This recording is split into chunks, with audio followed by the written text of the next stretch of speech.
Morogoro alikuwa na duka la nguo. Anajua mimi shabiki wa Uingereza. Kwa tuka tumewekeana bet kwamba Uingereza anamtoa Colombia kwenye ile game. Akaniambia Uingereza akimtoa Colombia njoo uje uchukue nguo unazotaka. Alafu mimi nimpe 50 kama Colombia atamtoa Uingereza. Ile beti nilishinda.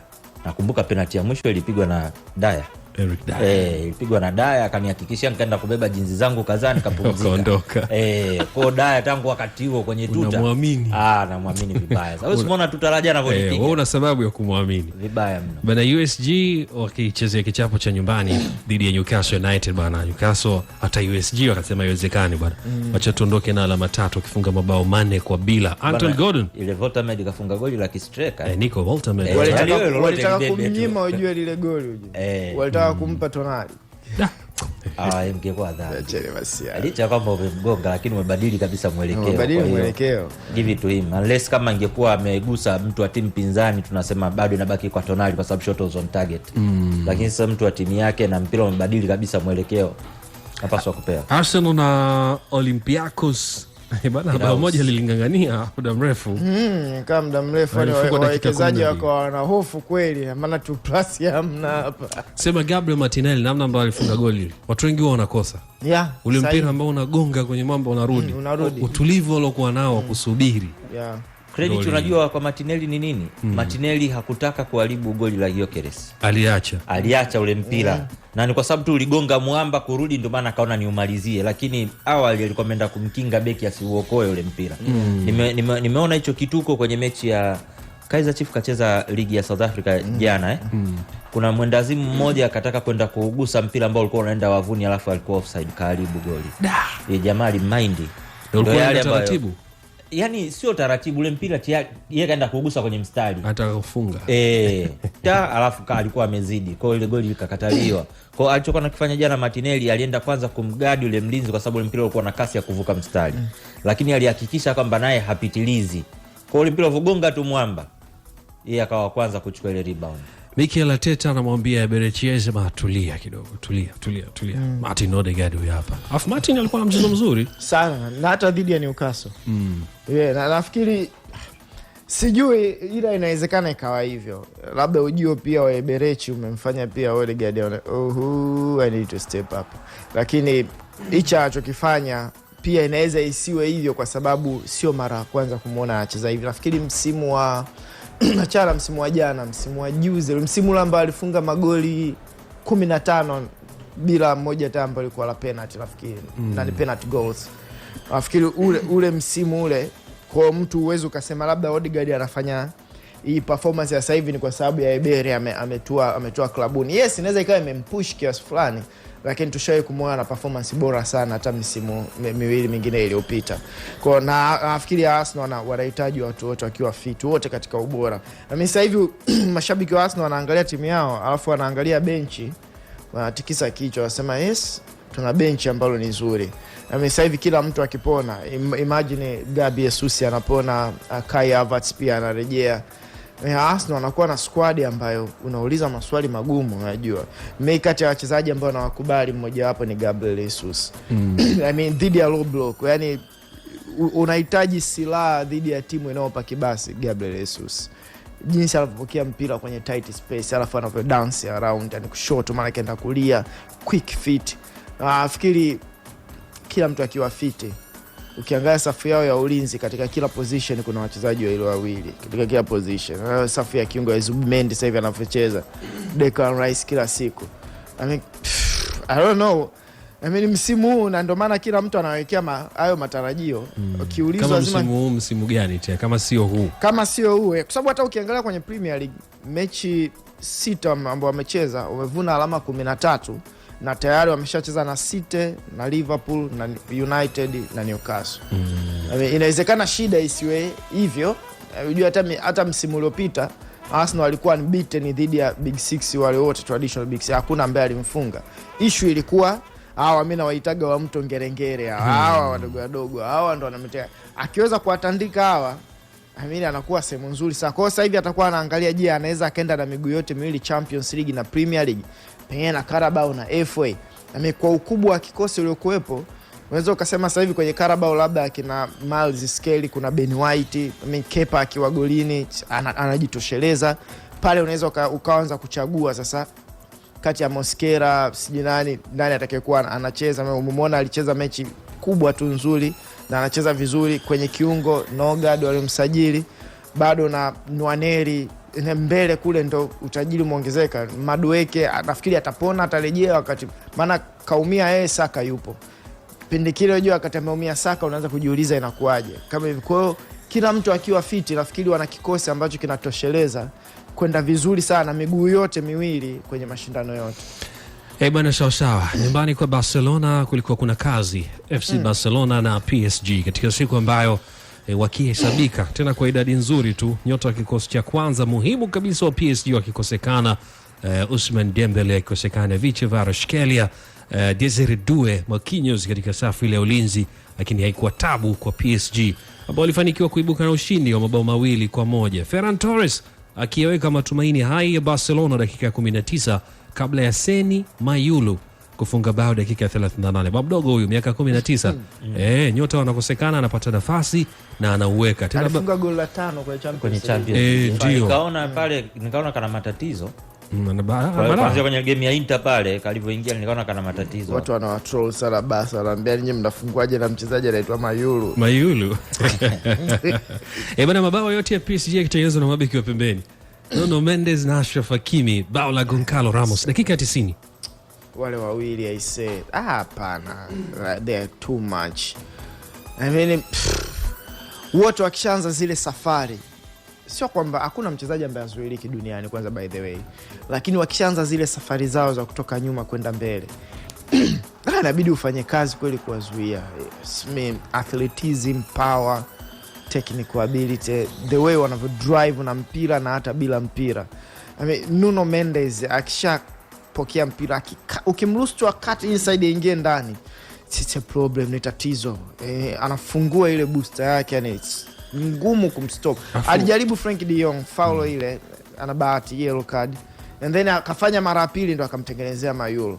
Na muangalia Hakimi nazo runs anazozifanya mwishoni hapa uko mpaka Hans Flick akawa analalamika, yani kama vile mtu akiangalia alikuwa kama anaita Balde baada ya Hakimi kupita na kutengeneza goli kwa Gonzalo Ramos, kitu ambacho mimi jana nilikipenda kweli kweli.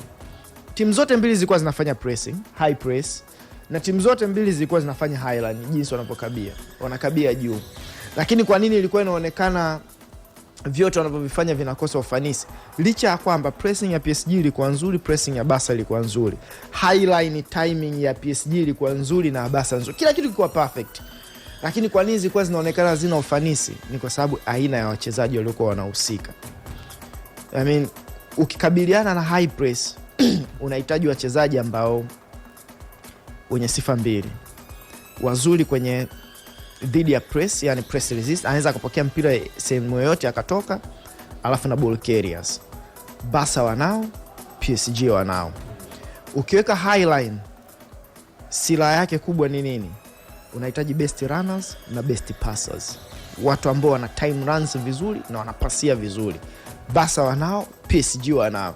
Kwa jana ikabaki issue ya kwamba nani atakaye kuwa mfanisi zaidi kwenye ku time runs zake vizuri na kufinish, kwa sababu Bakola aliwahi kuwa anafanya runs nzuri, finishing kaanza kumwangusha. Upande huu pia Barca kuna muda alikuwa anafanya runs vizuri, umaliziaji kipindi cha kwanza ukawa unawaangusha.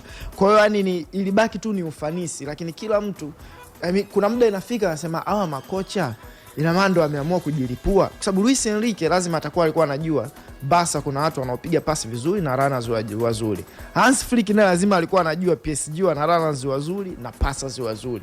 Kwa why wote wakaamua kurisk hivyo? Ni kama wote walikuwa wanaambiana I will not change for you, mimi sitobadilisha na Flick ni kama msibadilishi, na Enrique na mimi sibadilishi, we will see nani atakayetumia nafasi vizuri.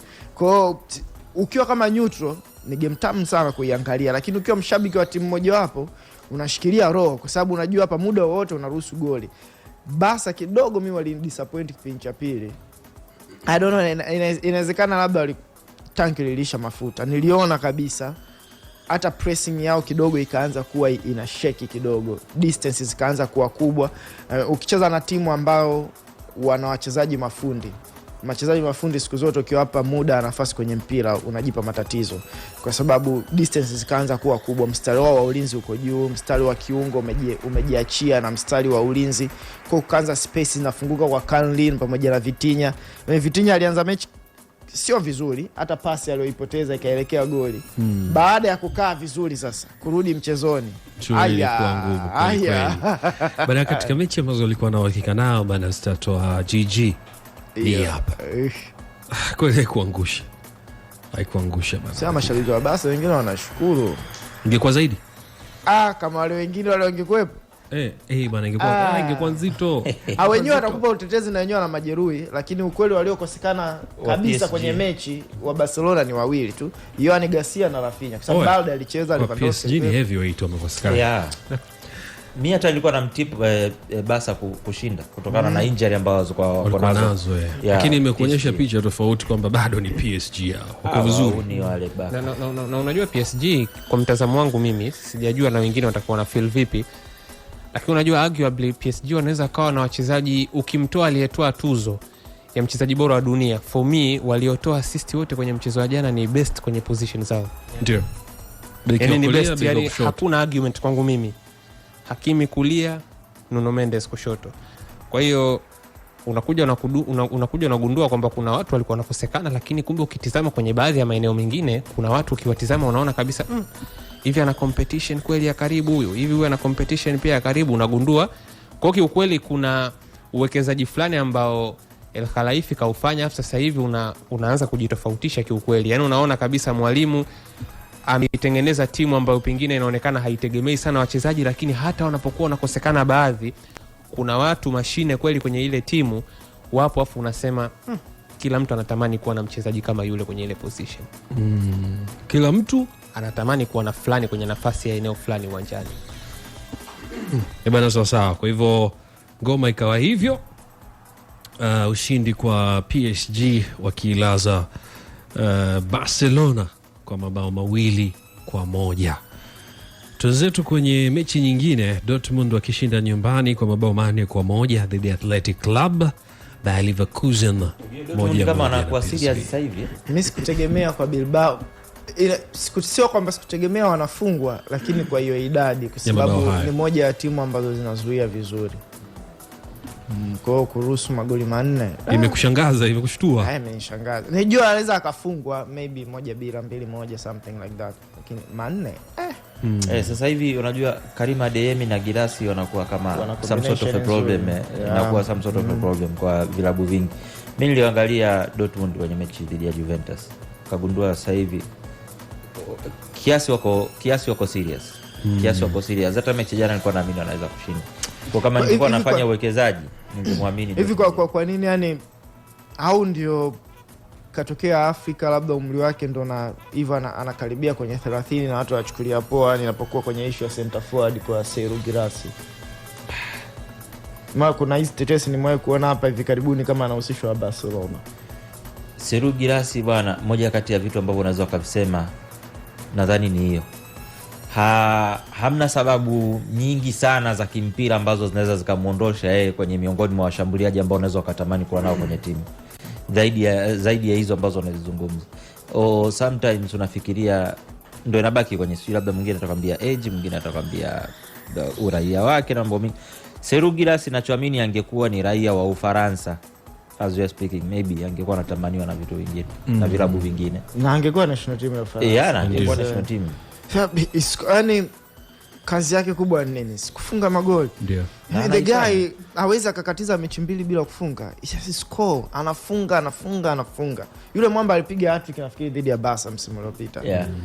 Anafunga tu magoli. Na msimu ule uliopita kama isingekuwa pia na majeraha yake, kuna muda alikuwa anaenda punch na Harry Kane. Sasa kama anafunga magoli namna ile. Mimi mwenyewe personally wakati United wanafanya ujenzi wa timu yao, don't get me wrong, nampenda Benjamin Sesko, naona ni potential anaweza, lakini kwa sasa hivi bado sio katika ile level. Nilikuwa naona matatizo ya United kwenye midfield, nikaona ile ndio eneo ambalo wanatakiwa wamwage pesa kweli. Kwa hiyo nikasema why not Serhou Guirassy? Unampata mtu pale ambaye yuko pale And then mdogo kabla Rasmus Hojlund ajiondoka, of course jana kapiga 2 afa anaonyesha beji ya Champions League. Sawa kijana, tumekuelewa.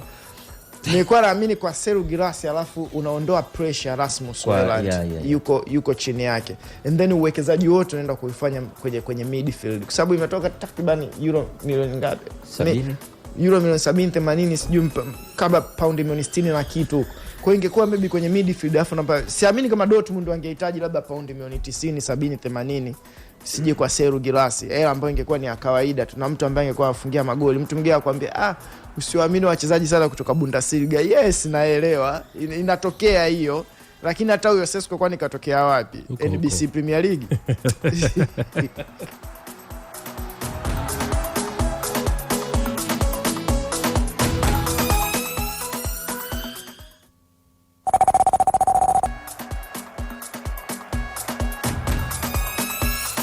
Baadaye tarehe 29 Oktoba 2025 si ya kawaida, ni siku ya maamuzi. Ndio maana tunasema chapa tiki kura yako kwa kesho yako, na kukumbusha wewe mzalendo, mchapakazi, mwenye ndoto ya maisha bora, jitokeze ukapige kura. Usikae kimya, usiache nafasi yako iamuliwe na wengine. Kura yako ni sauti yako, kura yako ni nguvu yako, kura yako ni kesho yako. Hii si tu haki bali ni wajibu. Kwa hiyo andika tarehe hiyo kwenye kalenda yako, tarehe 29 ya mwezi wa 10 mwaka huu. Chapa tiki kwenye karatasi ya kupiga kura, kisha simama kifua mbele ukiwa umechangia kwenye mustakabali wa taifa lako. Chapa tiki kura yako kwa kesho yako. Basi sawa. Twende pale Italia. Napoli bwana hawakuniangusha jana, wakashinda kwa mabao 2-1. Lakini kuna wakati ilikuwa kama lolote linaweza kutokea. Lakini walikuwa ni vijana kutoka Manchester. Maana siku hizi ni vijana wa Manchester. Vijana wa Manchester. McTominay na Kevin De Bruyne, vijana imebadilika, ni KDB na Rasmus Hojlund. Wote wakihusika kwenye mabao hayo 2. KDB akitoa assist 2, Rasmus Hojlund akifunga mabao 2. Na takwimu zake zikiwa zinaonyesha tangu ajiunge na Napoli, michezo 3 ya Serie A bao 1, Champions League michezo 2 mabao 2, jumla mechi 5 akihusika kwenye mabao 3. Hiyo ni takwimu ya Rasmus Hojlund. Wastani mzuri. Kwa upande wa fundi mwenyewe wa kabumbu, yeye amecheza mechi 7, 5 za Serie A akifunga mabao 3, 2 za Champions League akihusika kwenye assist 2. Sawa sawa. Kwa hivyo amehusika kwenye mabao 5 kwenye mechi 7 za Napoli. Takwimu nafikiri Rasmus mbona anajua kufunga jamani au? No, nafikiri Hojlund lakini hata msimu wake wa kwanza alivyotoa United kwenye Champions League, Kasikose alimaliza top scorer hatua ya makundi au alikuwa mmoja Morata juu yake, kitu kama hiko, either kwenye hatua ya makundi either walikuwa wamefungana. Nafikiri alifungana na Morata. No, alimzidi Morata goli 1 Kasikose. Kama hakumzidi goli 1 basi walifungana. Wote walikuwa na 5 goals kwenye hatua ya makundi. Na hata nimemsikia hata interview yake amesema anaenjoy kucheza mashindano ya Ulaya.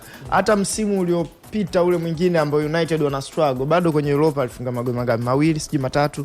Kwa hiyo inaonekana kama kwenye mashindano ya Ulaya kama huwa anaenjoy sana kuliko labda katika ligi.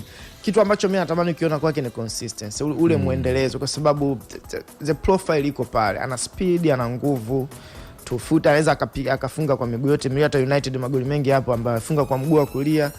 Issue ni kwamba ilikuwa ni confidence, lakini pia hakuwa na muda mrefu sana kwenye top level. Kwa sababu United walienda kumsajili Atalanta ndo msimu wake wa kwanza. Afu alikuwa amefunga magoli mangapi? 9. I mean bado yuko very raw, hakuwa kivelicha kwamba kwenye timu yake ya taifa ya Denmark afiki kwenye UEFA Nations League alikuwa top scorer kuna muda.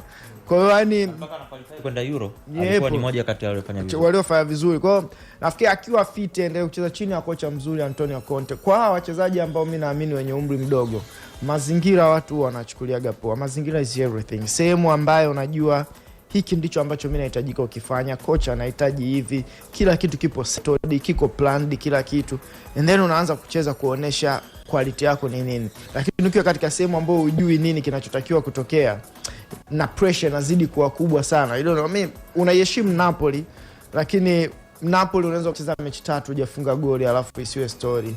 Lakini ucheze timu ambayo waandishi wa habari za michezo pale England wanapenda kuandika ucheze mechi 2 bila kufunga goli, baba utaandikwa wewe. Yani watasema kila kitu mpaka ni nywele zako yani kwa discuss kila kitu. Kwa mchezaji ambaye yani mwenye umri mdogo na pressure hiyo inazidi kuwa kubwa. Yani sio kosa la Rasmus kwenda Man United alafu kuwa yeye ndio starting number 9. That's sio problem yake. Hiyo ni United wenyewe tu. Kwa nini yani timu kama ile size kama ile unaruhusu mchezaji mwenye umri ambaye sio tu mwenye umri mdogo. Muktadha hapa ni muhimu sana. Mwenye umri mdogo ambaye hana mechi nyingi katika top level. Ni kama ilivyokuwa Nico Jackson. Kutoka Villarreal kwenda Chelsea. Villarreal alikuwa hajafikisha hata mechi 100. Na ametua pale alikuwa anatokea kwamba kucheza winga. Villarreal ndo akampeleka kucheza kama number 9. Alafu unatoa kwenye lidude likubwa kama Chelsea ambao ndo limeanza ujenzi. Kila kitu kitakuwa pressure. Kwa context muhimu, sio tu umri mdogo, lakini mechi ngapi umecheza kwa top level. Kwa sababu mtu mwingine ataniambia, mbona Haaland kacheza mechi nyingi Salzburg, kacheza mechi nyingi Dortmund. Kwa yule alikuwa tayari established yani katika umri mdogo. Kabla hajatoa City, alishakuwa top scorer wa Champions League msimu akiwa na Borussia Dortmund. Kwa yule alikuwa tayari ready, yani yuko tayari, au kama Sergio Kun Aguero alipotoa Man City. Alikuwa ready, ashacheza sana Atletico yani with Rasmus. Unajua msimu wake wa kwanza alifunga goli 10 za Premier League.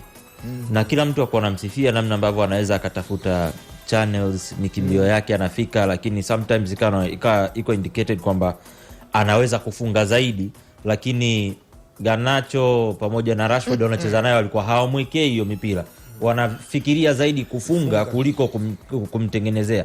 Na unaonyeshwa kabisa huyu mtu kakimbia yuko kwenye hii space, lakini Garnacho kashainamisha kichwa chake chini, anatafuta engo ya kupiga. Rashford same applies. Kwa hata zile 10 watu wakanasema amejitahidi sana kufika kwa sababu kuna chances nyingi kanyimwa na watu ambao wanacheza nao around. Second season ikawa ni different case tena. Sio tena ananyimwa, lakini hata hizo nafasi pia hazipo kabisa. Yani ana struggle kuzipata. Mpira wote anaupata akiwa goli kalipa mgongo. Kwa hiyo inabidi aanze kupambana kwanza, au hold mpira alafu ajaribu kutengeneza kama ataweza kupambana na mabeki ageuke. Hiyo ni kazi tena nyingine mpya kabisa ambayo ikawa ngumu kwake kwenye msimu wa pili. Msimu wa tatu ndo huo hajaanza hata mechi yoyote, akaambiwa haya, safari njema, kawasalimia huko nako unakoenda. Ukiangalia goli lake la kwanza jana ni KDB tu kamwekea kwenye channel alafu kamwambia the rest fanya unachoweza kufanya. Akafanya kile anafanya. Goli lake la pili ni header. Aerial sio mbaya. Is decent. Hata ule mpira wenyewe delivery ambayo imewekwa na KDB iko katika zoni nzuri kabisa, naye kamaliza vizuri. Goli lake la kwanza la Serie A halikuwa lile sana kusema bwana bonge la goli no, lakini kwenye ule mchezo tu peke yake kuna vitu ambavyo alivionyesha kama mtu anaenda anaangalia sasa, mbona alikuwa afanyi hivi akiwa huku. No, sometimes timu inaweza kacheza kwenye strength ya mchezaji na akakupa kile ambacho mnakitaka kupata. Sasa hivi alikuwa na struggle Rasmus Hojlund. Sasa hivi Šeško ana struggle the same. Si mimi sikumbuki nafasi ambayo Šeško katengenezewa kama bwana sasa Šeško una chance hiyo hapo, hebu tuonyeshe kitu unafanya. Hata ile goli lake la kwanza ile ya Brentford lenyewe I don't call it a chance. Pambana. Kalipapati vibaya sana. Kama sio Mbumo kwenda kumdisturb keeper pale ya Brentford, mpira kadondoka chini. Hauna chance amefanya. Kajaribu ya kwanza, ya pili, ya tatu ndo kamba. Imagine. Hai, basi sawa. Wakati yao inaendelea, wafumania nyavu bwana na hawako likizo. Hapo tutamzungumzia Erling Braut Haaland, Harry Kane, Kylian Mbappe wanaweka kila kukicha. Na jana ilikuwa ni zamu ya Haaland baada ya kuwashuhudia kaka zake Harry Kane pamoja na Kylian Mbappe. Wazungu wanamuita Mbappe. Mbappe. Ile M inawasumbua ikiwa kabla ya B. Mbappe sio? Akifunga mabao mawili ya Manchester City na kufikisha mabao 17 msimu huu kwenye mechi 10. Na kwenye Champions League ana mabao 52 mpaka sasa kwenye mechi 50. Nadhani atafika 100 huyu mapema. Kwa kaka zake huku Harry Kane 25. Harry Kane ana mabao 18 kwenye mechi 11, wakati Kylian Mbappe na mabao 15 kwenye mechi 11. Nafikiri katika vitu vya maana Manchester City wamefanya hivi karibuni ni kumsainisha bwana mkataba mwingine afu akampa mzigo wa maana. Mrefu ujue miaka 9. Mrefu, lakini mzigo pia ni mrefu pia.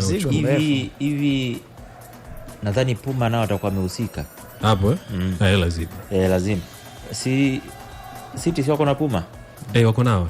Haaland yuko na nini? Nafikiri Haaland yuko na Puma ama Adidas? Sio Adidas. Yuko na Puma. Kati ya Puma au Nike? Haaland Kama yuko na Puma naye, hii moja kwa moja unajua hizo nazo waga zinahusikaga. Like okay, bwana tunahusika kwenye kufanya hivi. Ni kama vile wakati ule ambao Adidas pia walichangia kurejea kwa Pogba United. By then unajua United walikuwa wako na Adidas, alafu Pogba yuko na Adidas. Wanaona kabisa accelerate mauzo pia. Huyu akirudi huku hii scenario itakuwa hivi, kwa wakaweka vitu vao humo. Hivi ya timu based na timu unavyoziona Bayern, Real Madrid, Man City, kwa timu zao jinsi zilivyo, strengths, weakness, unaona nani ambaye atakuwa na msaada mzuri sana wa kufunga magoli mengi baina ya watatu, Mbappe, Haaland pamoja na Kane? Bara kabla hajaendelea hapo, nafikiri Haaland yuko na Nike. Okay. Yuko na Nike. For me nafikiri Haaland. Nafikiri City watahitaji zaidi magoli ya Haaland kuliko vile ambavyo nafikiri Madrid watayahitaji kwa Mbappe, na Bayern na Barcelona watayahitaji na Bayern watayahitaji kwa Harry Kane. Mara timu zote tatu naona Haaland yuko kwenye position nzuri zaidi ya kufunga magoli mengi kuliko wao wengine. Hapana, ila kama kama ni hivyo basi yeye ndio yuko least favorable. Yani yuko kwenye timu ambayo ni least favorable. Mimi nilichoelewa ni kwamba nani atakayehitajika zaidi magoli yake. Yani ukiangalia kwa uimara wa timu zote hizo tatu, Real, Bayern na Man City, unaona nani yuko yani karibu sana ni kuwa na magoli mengi sana kuliko wengine? Kane, Mbappe na Haaland. Which means Haaland ikitokea amefunga magoli mengi kuliko hao, maana yake he should be given more credit, honestly. Si mimi mwenyewe naangalia side Man City. Yes, wanatengeza nafasi lakini sio katika magnitude ile kama ilivyokuwa. Sasa hivi unahitaji wale wengine wote wa step up haraka sana. Doku afanya kazi nzuri so far. Foden amerejea vizuri sasa hivi unamuona. Bernardo Silva siwezi kumcount sana kwa sababu naona physically tayari ameshaanza kudecline, yani sio kivile. Savinho baada ya kusaini mkataba mpya inabidi step up pia, bado kutokea kwenye kiungo kama kina Tian Reinders.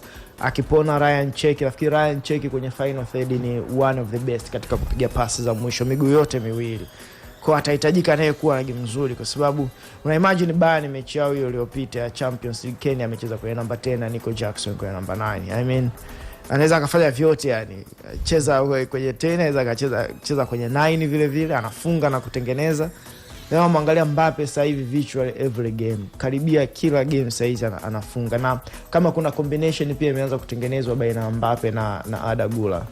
Kwa nafikiri kwa timu zote, nafikiri labda Man City tu sijaona, lakini Bayern nimeona combination ya Kane na Olise. Real ni Mbappe na Arda Güler. Nataka kuiona Haaland nani, kwa sababu misimu mingine ulikuwa unaona it's devastating, ilikuwa hatari sana ile combination ya Haaland na Kevin De Bruyne. Wewe unaweza ukaimagine kama Haaland unaweza ukatengenezewa pasi za upendo vile. Mtu mwingine anaanza kuimagine basi kiukweli tulikuwa tunaonewa. Yani kama Haaland anayekiwa vile, yani anafunga kilaini vile, vipi Haaland? Sasa unajua ni ile tu watu wana mipango, lakini nakumbuka kipindi Haaland KDB anahusishwa na Liverpool. Kabla hajaenda Napoli. Kabla hajaenda Napoli. Yule mtu bado katabu mwaka mmoja tu. Uone ule upishi atakaofanya. Wanateseka sasa hivi washambuliaji wa Liverpool. Lakini na yeye mwenyewe pia si alisema bado ana uwezo wa kucheza Premier. Ana uwezo, ndio. Wanateseka sana washambuliaji. Zile.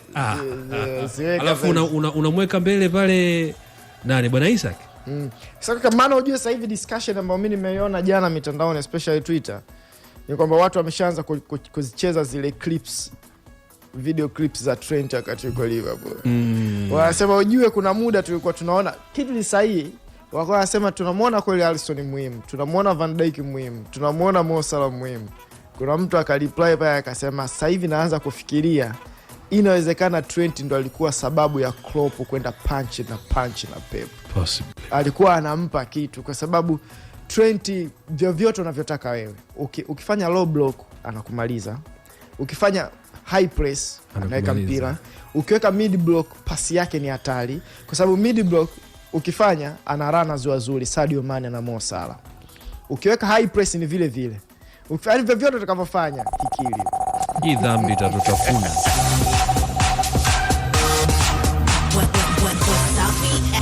Hii ni yetu sote. Baada ya kufanya mapinduzi ya kihistoria kwenye sekta ya utalii na kuufungua mkoa wa Arusha kiuchumi, sasa ni wakati wa wananchi kumrudishia heshima kwa kumpokea kwa shangwe na kujiandaa kumpa kura nyingi za kishindo Dr. Samia Suluhu Hassan. 2025 tunaenda na Masamia.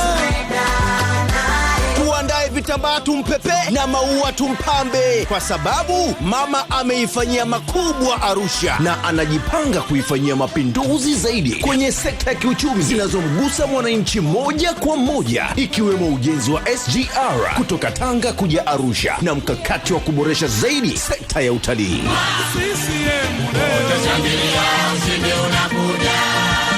Hima wanawakazi na utu kutoka Arusha, tumpe heshima mgombea wetu Dr. Samia Suluhu Hassan. Kazi na utu, tunasonga mbele. Chagua Samia, chagua CCM. Oktoba 29 tunatiki.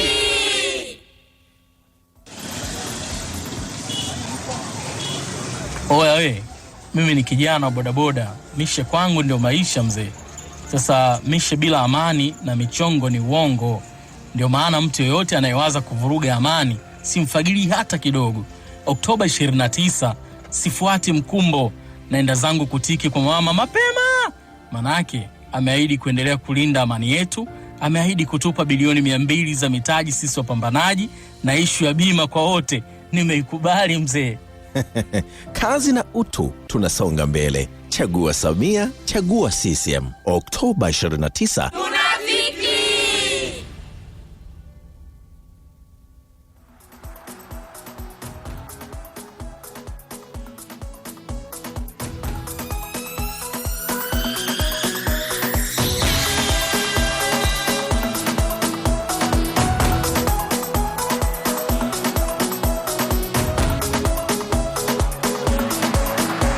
Haya, sasa tunamaliza hapa, muda unakimbia kweli kweli. Bado usiku wa leo UEFA Europa League inakwenda kupigwa Hii vipi bwana? Leo unaziacha tena?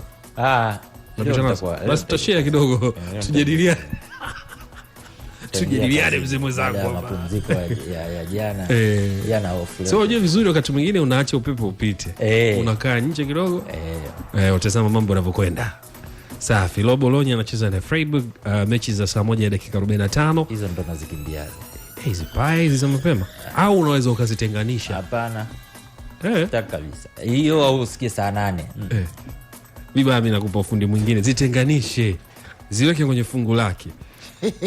Bologna na Freiburg, Celtic na Braga, FCSB na Young Boys, Fenerbahce na Nice, Ludogorets na Real Betis, Panathinaikos na Eagles, Roma na Lille, alafu kuna Brat na Utrecht, alafu Victoria Pleasure wanacheza na Malmo. Zote hizi ni saa 2 kasoro dakika 15. Alafu zile za saa 4, FC Basel na Stuttgart, Celta na PAOK, Porto na Red Belgrade, Feyenoord na Aston Villa, Genk wanacheza na Ferencvaros, Maccabi Tel Aviv na Dinamo, Forest na Midtjylland, Lyon na RB Salzburg, afu kuna Stam na Rangers. Mechi nyingi sana, ni wewe tujichagulie zako chache tu basi. Ziko 18. Tafuta tu mechi zako chache sana hapo, tafuta option ambazo chache. Sema chache tutaona wapita humo. Inatamanisha. Bwana, nimetumia ujumbe hapa naondoka nao huu. Mwenye kwenye Instagram anajiita official referee. Kasema kaka, habari ya asubuhi, mnafanya kazi nzuri kuhabarisha wadau wa michezo na wapenda soka kiujumla.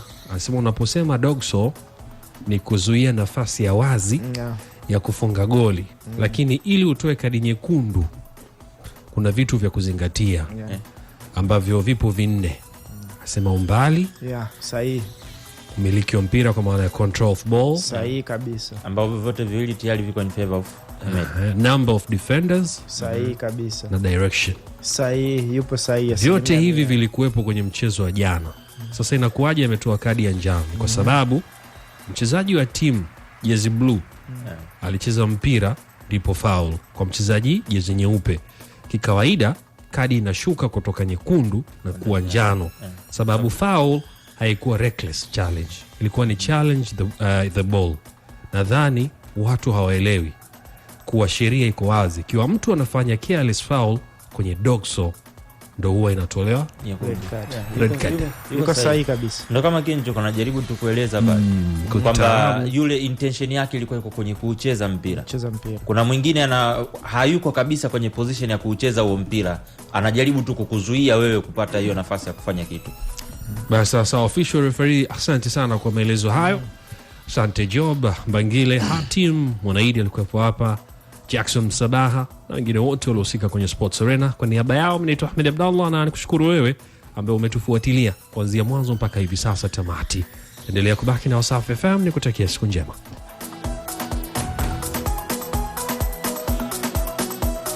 Hii ni yetu sote. Chakarara kuburudika, Wasafi FM imeenda